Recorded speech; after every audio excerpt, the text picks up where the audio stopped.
दोस्तों, अगर आप भगवान श्री कृष्ण के भक्त हैं तो कमेंट बॉक्स में राधे राधे जरूर लिखें।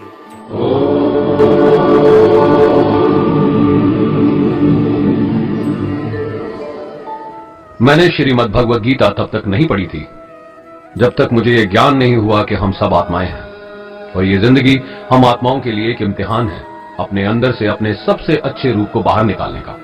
और भगवद गीता इस इम्तिहान को पास करने की एक अहम किताब। भगवद गीता के 18 अध्याय हैं और ये संस्कृत में परमात्मा द्वारा दी गई थी। समय के साथ संस्कृत भाषा रोजमर्रा की जिंदगी से निकल गई और ये ज्ञान मनुष्य से दूर हो गया। समय समय पर भगवद गीता के साधारण अक्षरों में अनुवाद किया गया। इसी कोशिश को आगे बढ़ाते हुए आने वाले 9 मिनटों में भगवद गीता के कुछ अहम हिस्सों को अपने गुरु के आशीर्वाद से एक आसान रूप में मैं अपने 7 बिलियन भाई बहनों के चरणों में समर्पित कर रहा हूं।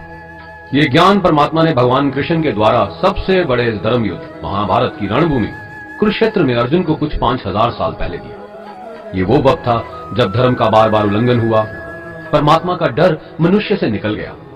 लालच की होड़ में भाई ने भाई को मारने की कोशिश की और यही नहीं, एक ब्याहता औरत को भरी सभा में अपने बड़ों के सामने अपमानित किया गया।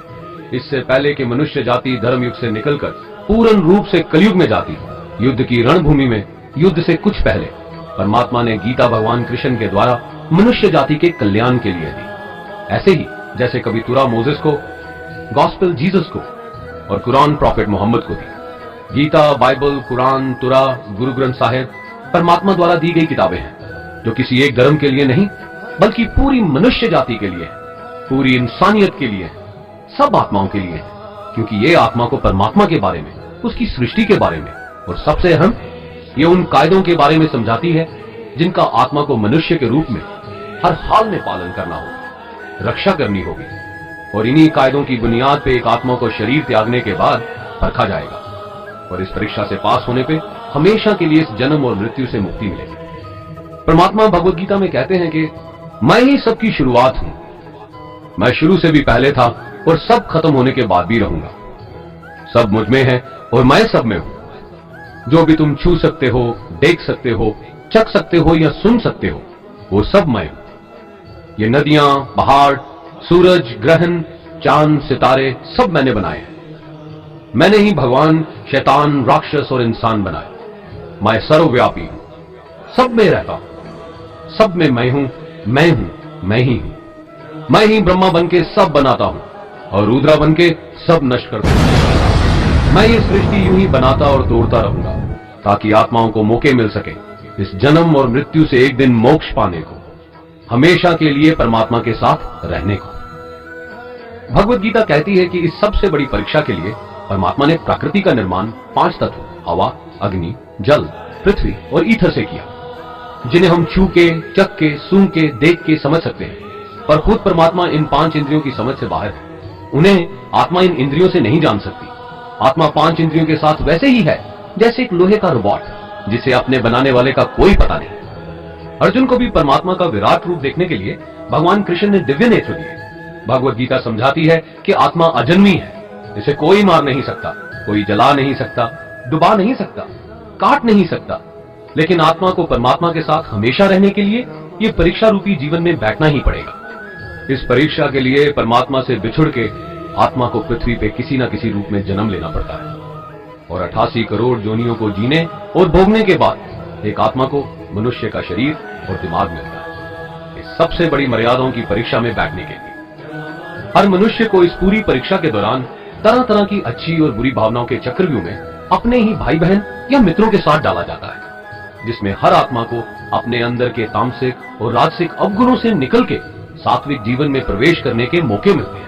हमारे तामसिक गुण वो हैं जो हमारे अंदर हीन भावना पैदा करके हमें खुद को उदास और नुकसान पहुंचाते हैं, और हमारे राजसिक गुण हमें ईर्ष्यालु और लोभी बना के दूसरों के प्रति नुकसान पहुंचा सकते हैं। इस परीक्षा के दौरान हर आत्मा को तामसिक और राजसिक गुणों को खत्म करके अपने सात्विक गुणों से परिचित होना पड़ेगा। सात्विक गुण वो हैं जो आत्मा को अपने आसपास की हर चीज से जोड़े और उन्हें प्यार करना सिखाते हैं।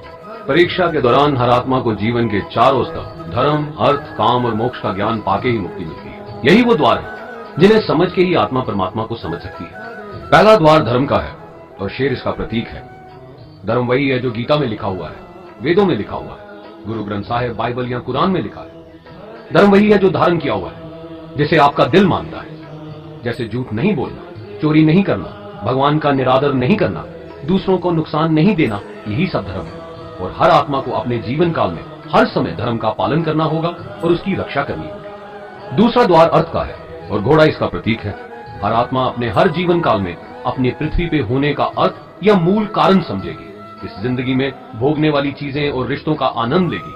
अच्छा बेटा या अच्छी बेटी, अच्छा भाई या अच्छी बहन, अच्छा पति या अच्छी पत्नी बनके हर दुनियावी रिश्ते पर खरी उतरेगी और इस परीक्षा को पास करेगी।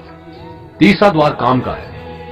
भगवत गीता समझाती है कि हर मनुष्य के अंदर काम, क्रोध, लोभ, मोह, अहंकार और ईर्ष्या जैसी 6 भावनाएं हमें अपने और दूसरों के प्रति नुकसान पहुंचा सकती हैं। इन भावनाओं को हर मनुष्य को हमेशा अपने नियंत्रण में रखना होगा, क्योंकि इनके बहाव में किया हुआ कोई भी काम हमारे जीवन भर की परेशानी का कारण बन सकता है। और एक आत्मा संतोष और सादगी से इन भावनाओं पे हमेशा के लिए विजय पा सकती है। चौथा स्तंभ मोक्ष का है और हाथी इसका प्रतीक है। इस परीक्षा रूपी जीवन में हर मनुष्य हर समय कुछ इच्छाएं रखता है। कुछ इच्छाएं एक ही जन्म काल में पूरी हो जाती हैं, पर कुछ अधूरी रह जाती हैं और उनके पूरा होने के लिए आत्मा को वापस पृथ्वी पे आना पड़ता है।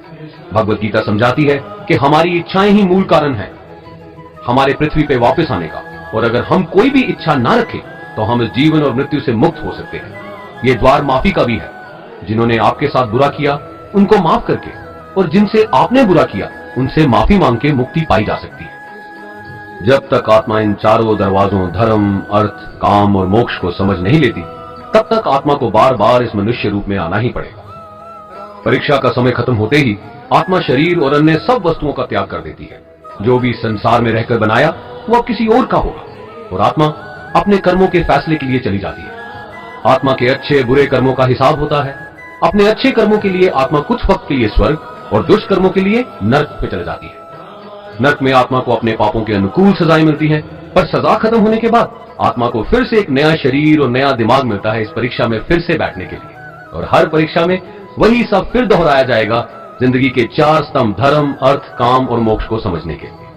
हर जन्म में अपने कई जन्मों के कर्मों के हिसाब से हर आत्मा को कभी अच्छे और कभी बुरे हालातों से जाना पड़ता है।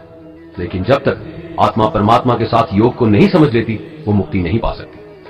भगवत गीता समझाती है कि मनुष्य अपने शरीर, दिमाग या दिल से भगवान को पा सकता है। शरीर द्वारा किए कर्मों के माध्यम से परमात्मा को पाने को कर्म योग कहते हैं। ऐसे कर्म जो परमात्मा की इच्छा से हो और दूसरों के कल्याण के लिए। वाल्मीकि ने रामायण लिख के, श्रवण ने अपने माता पिता की सेवा और उन्हें 4 धाम की यात्रा करवा के, मदर टेरेसा ने अपने प्यार और सेवा के माध्यम से, और मैडम क्यूरी ने वैज्ञानिक खोज में अपने जीवन का बलिदान देके अपने कर्मों द्वारा परमात्मा को पाया। भगवत गीता समझाती है कि एक आत्मा दिमाग से भी परमात्मा के साथ योग लगा सकती है। इसे राजा योग कहते हैं, क्योंकि दिमाग या मस्तिष्क सब इंद्रियों का राजा है। एक मनुष्य अपनी आस्था, सांस प्रणाली, आसन, अभ्यास, साधना और तपस्या से परमात्मा को इस योग के रास्ते पा लेता है। इस योग को समझने के लिए हमें अपने अंदर की एनर्जीज यानी चक्रा और कुंडलिनी को समझना पड़ेगा। आत्मा मस्तिष्क से मेडिटेशन या ध्यान लगा के परमात्मा के साथ योग लगा सकती है। शंकराचार्य, स्वामी परमहंस, स्वामी विवेकानंद और उनके जैसे कई योगी इस योग के रास्ते परमात्मा के साथ संधि लगा पाए। परमात्मा भगवत गीता में कहते हैं कि अगर किसी आत्मा को धर्म ना भी समझ आए, योग ना भी समझ आए, पर अगर वो मेरी शरण में आ जाए तो मैं उसके सारे पाप माफ कर देता हूं। परमात्मा को ऐसी दिल की गहराइयों से पुकार के पाने को भक्ति योग कहते हैं। चैतन्य महाप्रभु, मीराबाई और भगवान हनुमान इस योग के सबसे बड़े उदाहरण हैं। लेकिन कभी आत्मा अपने होने का मूल कारण भूल के धर्म का उल्लंघन करे या पाप के रास्ते पे निकल जाए तो उसे ठीक करने के लिए परमात्मा खुद किसी रूप में पृथ्वी पे जन्म लेते हैं। आइए श्री भगवत गीता, गुरु ग्रंथ साहिब, तुरा, बाइबल, कुरान या ऐसी किसी भी दीनी किताब को पूरा पढ़ के इस जिंदगी के असली मायने समझें और परमात्मा के साथ योग लगाएं। अगर आपने इसे पसंद किया तो इसे औरों को बांटिए, ताकि सब आत्माएं अपने यहाँ होने का मूल रूप समझ सकें और इस जन्म और मृत्यु से मुक्ति पाके हमेशा परमात्मा के साथ रह सकें। धन्यवाद।